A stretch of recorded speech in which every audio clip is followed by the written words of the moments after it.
Hi, I'm Russell Simmons, and the point is we have to get the money out of politics. The other point is that we have to have a constitutional amendment to do so right away. I'm thankful for Occupy Wall Street in so many ways, but it's given me now an opportunity, given America, it's given the president a chance to talk about economic inequality. And I think it's a very important thing.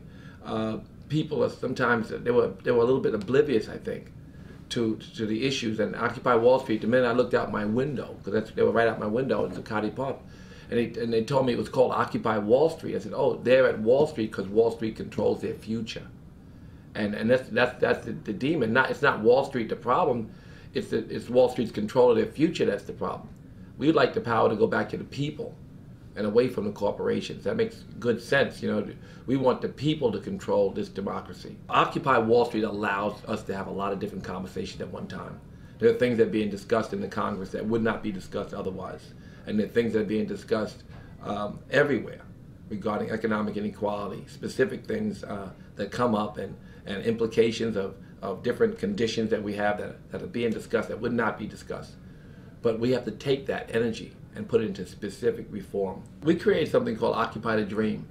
And Occupy the Dream is an old Martin Luther King idea, that we get the civil rights community together with the unions, along with the young creative minds that are going to march with them, and those are, we call them Occupy Wall Street. We get them all together, we create Occupy the Dream, and we include some celebrities, some rock stars, some rap stars, and it's going to be a tremendous education process. So we bring them all maybe to Washington on one day. We have a major march, like Dr. King talked about and dreamed about. But it was about people with the common interests and understanding of where they were locked out, and they agreed that they needed change and economic equality. That's what it's about now. And so that's what Occupy the Dream represents. It represents a march. It represents a series of marches and education process that will get people to understand what is the core. What are some of the core reasons, and what is the #1 core reason for this economic inequality? And I think it's pretty obvious to a lot of people. It's becoming more and more obvious. Even as we try to educate people, we start to see it everywhere throughout the media. It's because of the corporations and special interest control of our government. That's why the jobs are overseas in many cases. That's why you have no health care. That's why the prison industrial complex locks up all of these people to fill these prisons. A future for some Occupy Wall Street participants is to join the Occupy the Dream movement, which is meant solely to get the money out of politics and solely to promote a much greater democracy. That's the point of Occupy the Dream. I'm Russell Simmons. I'm out of breath. That's my point. Yeah, it's great to have Russell participate on the program here on The Point. Let me start with you, Robin. I'm sorry, let me start with Patrick, actually. Look, you've been involved in the Occupy LA movement. In fact, you got arrested. I got arrested. So first tell us that story, because that's interesting. To try and sort of boil it down, I was one of the folks around the tent, and we were linked arms and said we weren't going to leave when the police said that we had to leave. And in other places, the way they got people to unlink was they used batons or they used pepper spray. In our case, what they did is they cleared all the press out, and the few press folks who were there were embedded, and they had promised not to show it. But they went to one guy, 2 over from me, and said, "Okay, are you going to unlink?" And he said, "No." So they took his one leg out, and they twisted it all the way around, and they sort of stomped their boot sort of down on his foot. And then they grabbed his other foot and they twisted it all the way around the other way until he screamed in agony and let go. And then they put the cuffs on him, and there he was arrested. And apparently that's supposed to be better than being pepper sprayed in the face. Like, I was terrified. So, they did the same thing to the guy 2 over from me, and then that guy, and then they got to me. I'm like, "Hey, I'm unlinking. I'm happy to go with you." And so I, stood up and sort of put my hands behind my back, and they jammed my hands way up, sort of up towards my neck, and it hurt so bad I sort of leaned away, and they yelled, "He's resisting!" So they threw me, and I landed down on my face. Of course, my hands are behind my back, so I landed right on my face, and they came down with their knee, and that was lots of fun. And then they put me in jail, and I stayed there for about 26 hours. Manju, what's going on here, right? Because he's right. I mean, if any other crime, if you post bail, you're out, right? Unless you are considered a danger, et cetera, et cetera. Now, we had William Bratton on the show, former LA police chief, on the Young Turks just yesterday, okay, on current television. And he said, oh, well, LA police have gotten wide acclaim for how well they handled Occupy, right? And it was kind of frustrating to see.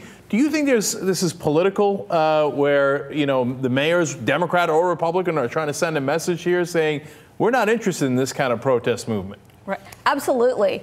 You know, I think what we saw is, and in fact, over the last several years, with the media being really complicit in it, is looking at any type of protest or revolt as something really that should be demonized and not encouraged, even though, you know, we talk about free speech and we talk about active participation in our democracy. When folks go, and actually you have to look at who those folks are too, right? When they don't, because when they look like Tea Partiers, apparently that's okay. Then they're mainstream. They're the citizens who are actually really exercising their free speech. But I think in this particular case, and I think there's actually another important point, which is that the media can't handle anything that's not about specific objectives.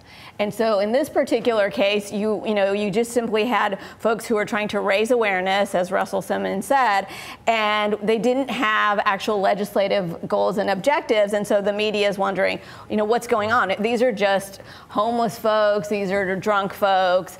And so that's why I think you had that demonization that's then followed by Viragosa saying this is LAPD's finest moment. Finest hour, yeah. Right. So that goes to a great point, which is something that Russell was pointing out too. And by the way, this hypocrisy is just rife in our government. Somebody made a great point the other day. They said Bradley Manning would have been much better off committing a war crime rather than reporting on a war crime. Because if you did the war crime, you would have been free to go, right? That's happened over and over again. But if you actually tell the American public about it, that's a danger. So it looks like, Robin, that everybody's trying to protect the establishment, right? Maybe they don't, Viragosa might not even realize he's doing that, right? But yet it leads in that direction. But Manju made a good point.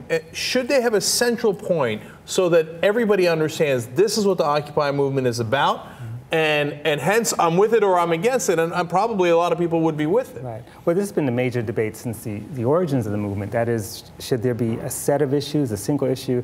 When you look at the original declaration, there are like 15 or 16 different issues that united people.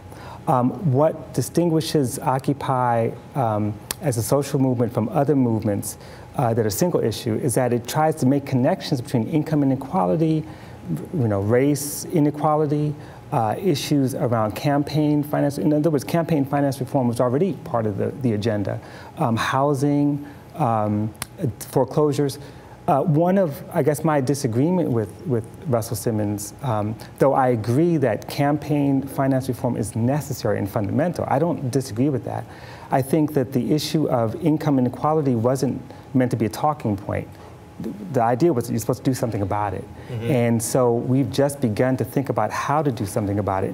And in addition, it hasn't been talked about enough. I mean, one of the amazing statistics that is not talked about enough is the fact that there's a kind of racial wealth gap that's huge. 2009, the median wealth for a white family was $113,000. For African American families, it was about $5,700. For Latino families, about $6,300. So you have 20 times more wealth around race. Robin, I totally agree with that. And in fact, the recession hit minorities harder than anyone else.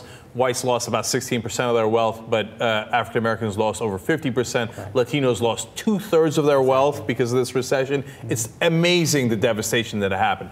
But I would argue that campaign finance reform is the overwhelming #1 issue, because you're not going to get any movement on income inequality, racial inequality, et cetera, until you do campaign finance reform, because money has swamped the system. What do you guys think? It's a chicken and an egg thing, I think. And to me, I think I'm falling down on Robin's side, truthfully, because I think that allegedly undemocratic electoral models, like, for example, our current one where money, plays such an important part of the process, I don't think that they're a cause of the sickness. I think that they're a symptom of the sickness. And I think the actual cause of the sickness is wealth inequality, is the fact that the top 1% control 33% of our nation's wealth. The top 10% control like 70% of our nation's wealth, and the bottom 50% control 2.5% of our nation's wealth. You can't have a republic that way. And if you do have a constitutional convention and you mandate, fully financed public elections, that's a great start. It's better than blood in the streets. And, as a parent of 2 young children, I'd like to try that first, before we really just sort of throw the cards in there and see what happens to them. But my fear is that the money will always find a way in. As long as the inequality is that pervasive, there's always going to be Congress people who, even if they got in with fully financed elections, they want to know what their next job is. And, Pfizer's hiring. Well, sorry, but I'm going to go ahead and rule Pfizer. I hear you, but the reason we have income inequality, I think, so much is because they fixed the tax system, because they bought the politicians. That's what led to the income inequality. I think in this case, I completely agree with Patrick in that, you have such a huge behemoth. It's like, would we ever get single-payer health care? No, because the insurance lobby is so tremendous.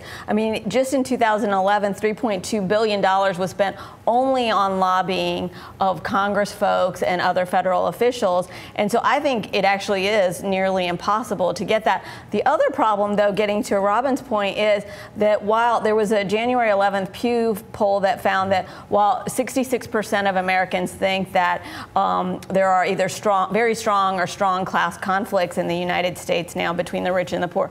But at the same time, a Gallup study found that only 45% of Americans think that it's actually that income inequality is something that needs to even be fixed. Mm-hmm. So I think there's a lot more that needs to be done in that area, and that one is really not going to necessarily, I think it may be a start to fixing the other, but it's a much more pervasive and baseline issue. Are we allowed to ask questions?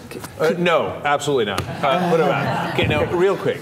What do you think would happen? If 1% of our nation controls 30% of the wealth, and then tomorrow we fix all the laws so that people are forced to run with public financing, what are those 1% going to do? Just sort of blithely hand their money over? No, I think 2 things, just real quick. Number one, if you do public financing of elections, and number 2, you end corporate personhood, which turns off the faucet of unlimited corporate money pouring into politics, then at least you have an even playing field where democracy matters again. And here's my proof of that. In the 1970s, that was the case. And in fact, progressives ran roughshod. It was fantastic. Ralph Nader got OSHA. We got Nixon to pass the EPA. Mm-hmm. If we actually had a democracy, the country is massively progressive, and we could address all those issues. In the 1970s, the top 1% only controlled 9% of the wealth. Right? And see, the question is how that happened. Because I don't disagree with the importance of campaign finance reform. I think part of what we have to do is look at the history. So there's 2 questions to ask. One, how did the income gap shrink? In the 1890s, it was a huge gap. By the 1950s and 60s, that gap shrunk. How did it do? Strong trade unions, a New Deal that was a product of trade union organizing, as well as a federal government that was forced by organizing to deal with working class. A strong safety net. We had a welfare state. So we had all these things in place. Don't forget, there were actual hardcore anarchists and communists and socialists who were actually part of the political process that forced the Democrats and liberal Republicans to come over to that side. Exactly. Those third parties have been so carefully excised from the system. Exactly. I think my last point on this is that I think we can all agree that the 1% has taken over. Mm-hmm. They've taken over the politics, and it's led to great inequality on all the things that you guys are talking about, and we've got to find a way around it. And I agree with you, as I think probably statistically a member of the 1%. All right. Okay. So there you have it. I need to get fucked in the ass because I have it too easy. And I mean that, I don't mean the first part for real, but the second part I actually mean for real. I have kids, and I want them to live in a functioning society, and a society that only works for their rich dad is not a society that works for all of us, including them. That's got to be the last point. All right.